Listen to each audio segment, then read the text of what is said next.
नमस्कार। हम BSc first year physics के थर्ड पेपर में पिछले दिनों डाइवर्जेंस ऑफ वेक्टर फील्ड को समझे थे। आपको ध्यान होगा मैंने आपको कहा था कि पिछले जो भी उपलब्ध क्वेश्चन पेपर्स हैं उन सभी क्वेश्चंस पेपर में अपने इकाई 1 से डाइवर्जेंस और कर्ल ऐसे दोनों आर्टिकल हैं जिन पर कि परीक्षा में हमेशा प्रश्न पूछे जाते रहे हैं। एक भी वर्ष ऐसा नहीं मिला जिसमें डाइवर्जेंस अथवा कर्ल पर संबंधित प्रश्न ना हो, और अनेक बार ग्रेडियंट डाइवर्जेंस कर्ल से संबंधित जो वेक्टर आइडेंटिटीज हैं उन वेक्टर आइडेंटिटीज को भी सिद्ध करने के लिए प्रश्न परीक्षा में पूछे जाते रहे हैं। डाइवर्जेंस और कर्ल दोनों पर जो प्रश्न की रूपरेखा है वो इस प्रकार से है कि हम इसको परिभाषित करें, परिभाषित करने के बाद हम इसका फिजिकल सिग्निफिकेंस पर चर्चा करें और इससे संबंधित प्रमेय, जैसे कि डाइवर्जेंस है तो डाइवर्जेंस से संबंधित प्रमेय गाउस डाइवर्जेंस थ्योरम कहलाती है, जबकि यदि हम कर्ल ऑफ वेक्टर फील्ड निकाल रहे हैं तो उसमें जो थ्योरम है वह प्रमेय स्टोक्स प्रमेय कहलाती है।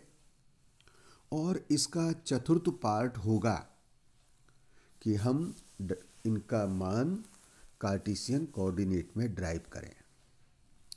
मैंने कल आपको बताया था कि अपने पाठ्यक्रम में डाइवर्जेंस अथवा कर्ल दोनों के जो मान निकालने हैं वह केवल और केवल कार्टेशियन कोऑर्डिनेट में ही हैं।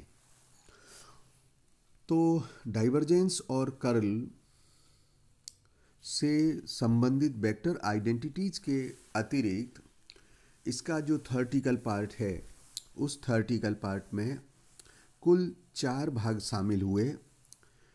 4 तरीके से हमको चर्चा करनी है।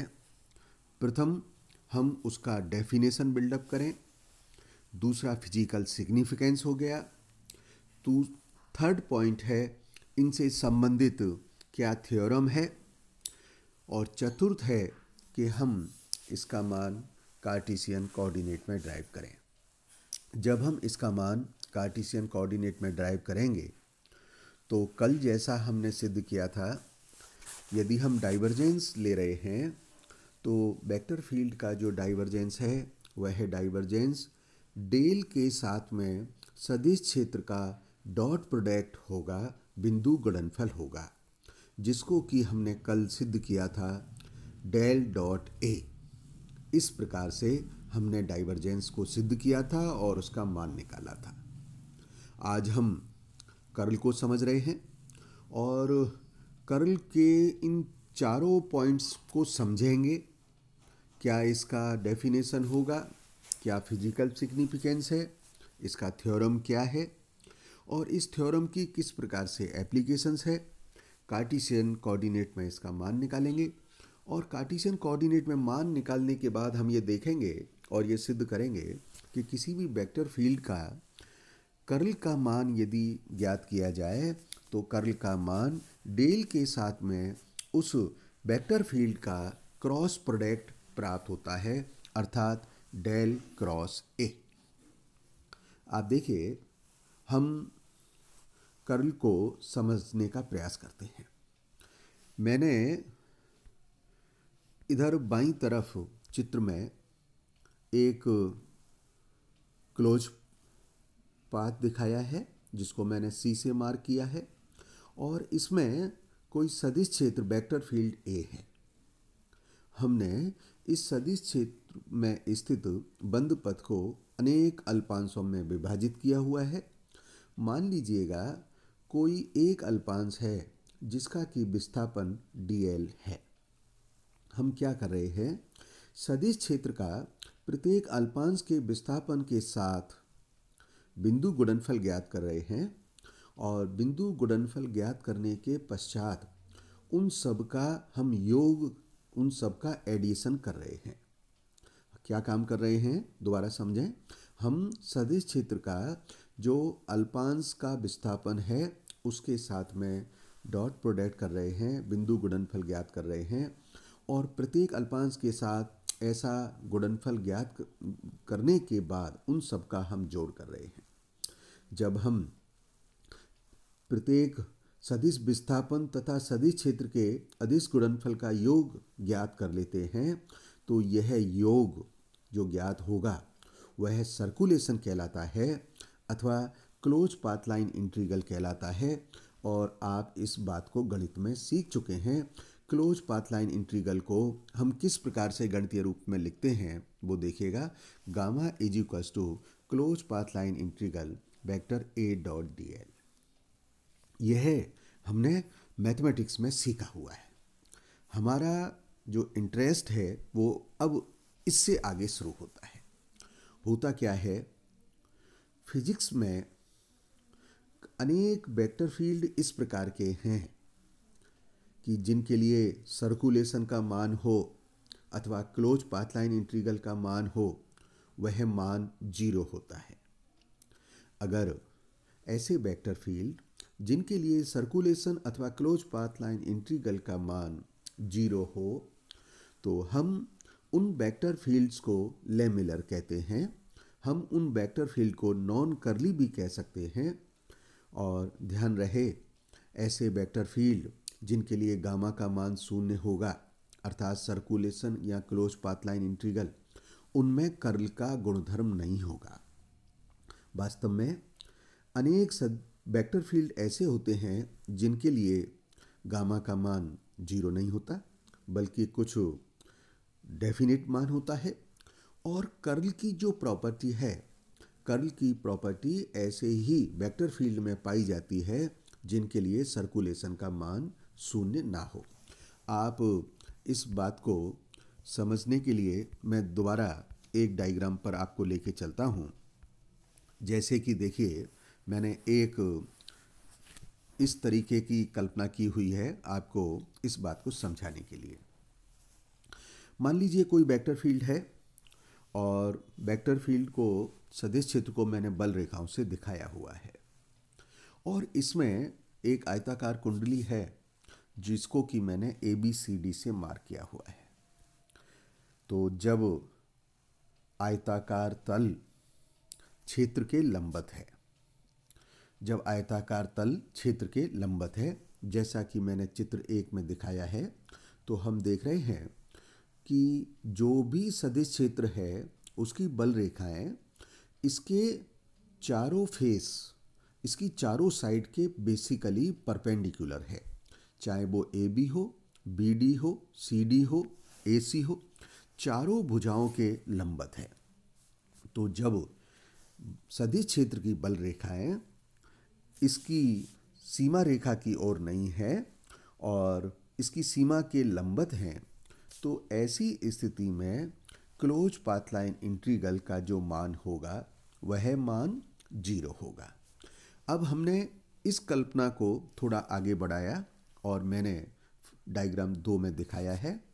डायग्राम 2 में हम क्या देख रहे हैं कि जो हमने फ्रेम लिया है उसका आयताकार तल क्षेत्र के समांतर है और जब यह आयताकार तल सदिश क्षेत्र के समांतर है तो इस तल का ऊपर का और नीचे का अर्थात AB और CD के जो किनारे हैं वो बल रेखाओं के अनुदिश है।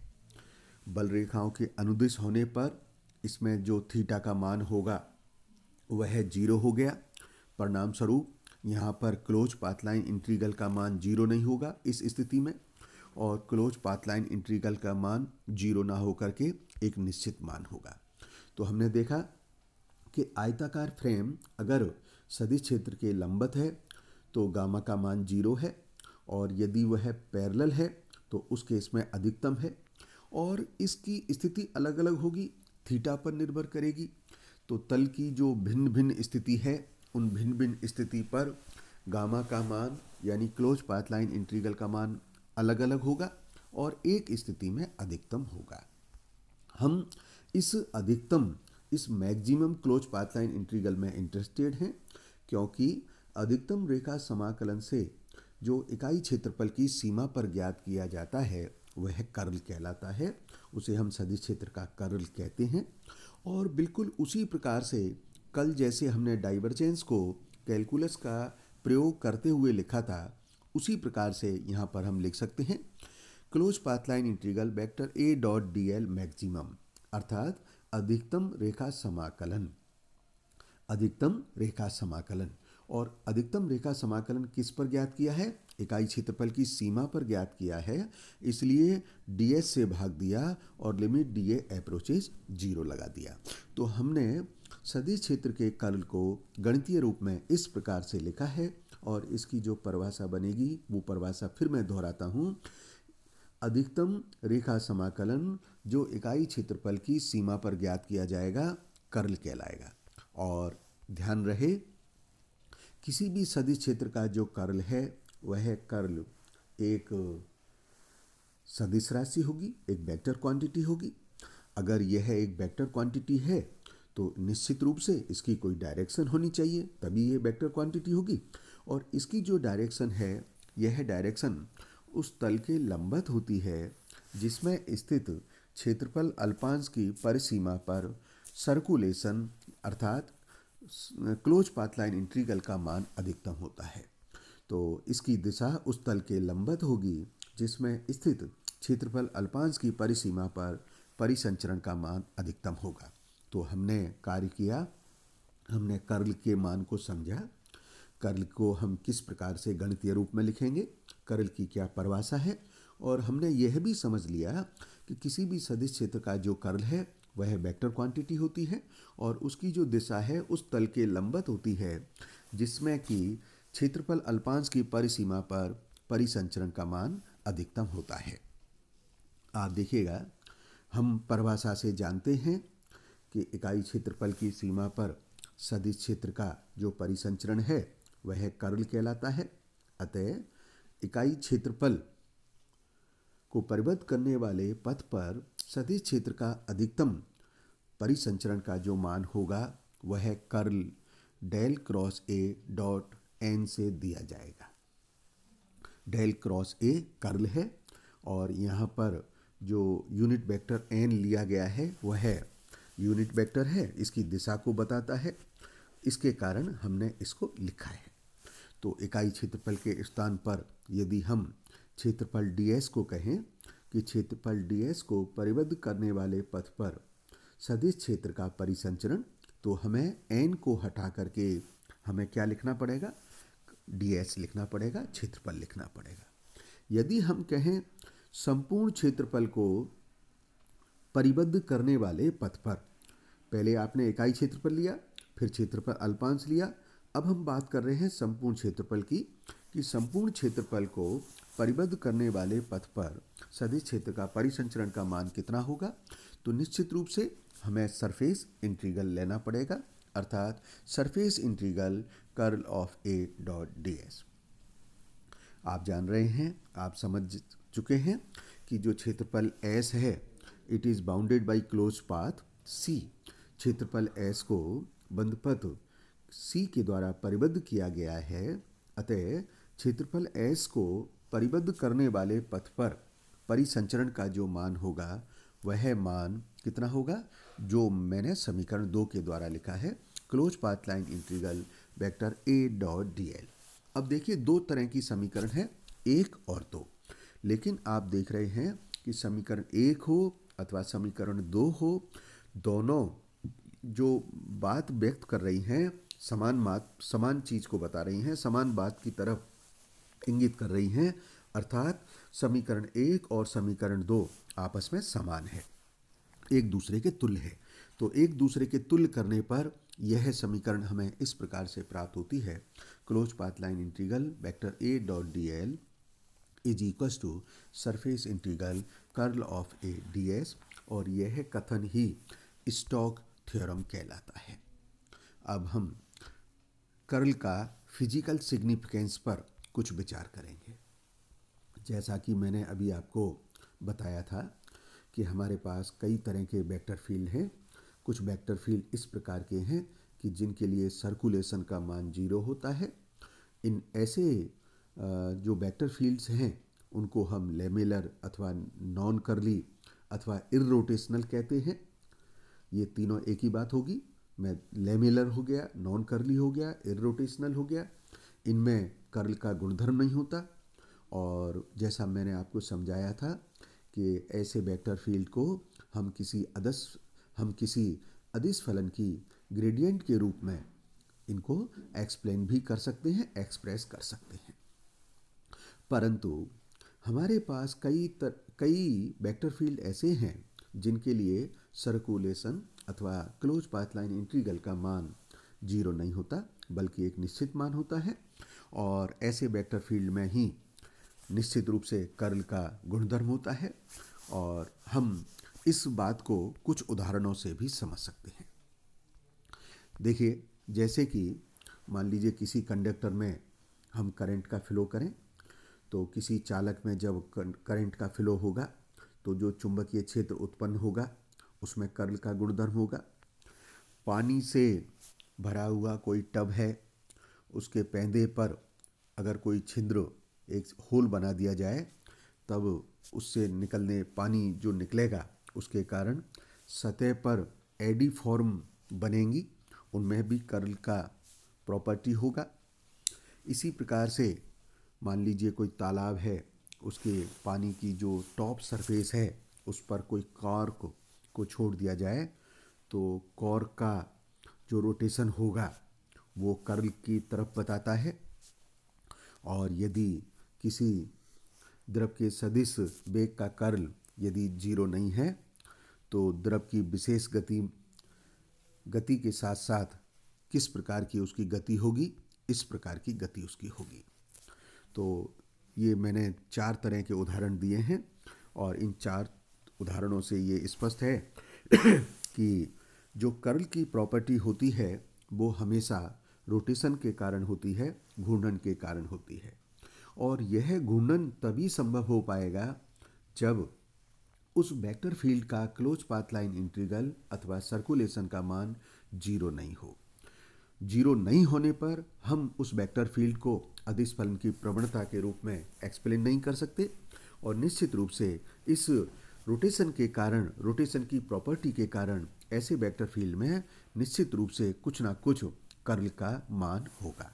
कल हम इस कर्ल का मान कार्टेशियन कोऑर्डिनेट में भी ड्राइव करने वाले हैं। धन्यवाद।